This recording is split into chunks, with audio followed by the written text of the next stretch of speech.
Harka fuunee ashamaa akkam jirtanii arramoo magaalaa Finfinnee keessa isin daawwachiisa. Viidiyoo kana gadhumaatti ilaalaa akkuma eegaltanii laayik godha.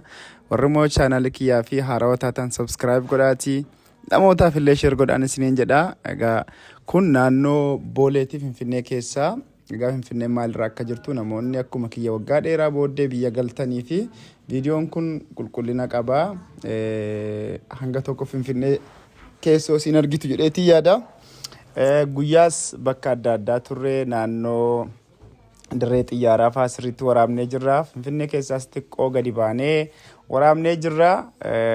Daawwadhaan isiniin jedha. Obboleessa kiyya hiriyaa kiyya abuwanii fa'aa wajjin turre. Akkasuma Shamsuu Aayibuu nu wajjin jiranii guyyaa geggeessaa kiyyaati. Finfinnee keessaa egaa sirriitti ni ilaaltanii. Kanaaf viidiyoo kana haga dhumaatti ilaalaa. Guyyaa bakka oolletu keessa jira.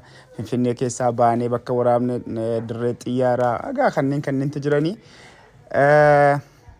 Gara biraa immoo viidiyoo adda addaa argachuuf immoo karaa TikTokis yoo follow na gootanii viidiyoon haala lamaan waraabame tokko akka TikTokiif ta'utti kan waraabametu jira.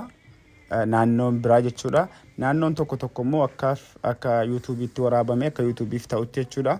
Kanaaf karaa lamaniin yoo dhuftanii naannoo Finfinnee keessa Finfinnee qofa osoo hin taane immoo magaalaa Oromiyaa adda addaa inni argattu akka Jimmaa, Ilubaaboor siniin jedhaa bakka gabaa baadiyyaa magaalaa kanneen kana keessa hanga tokkotti bohaartodhe abdii qaba.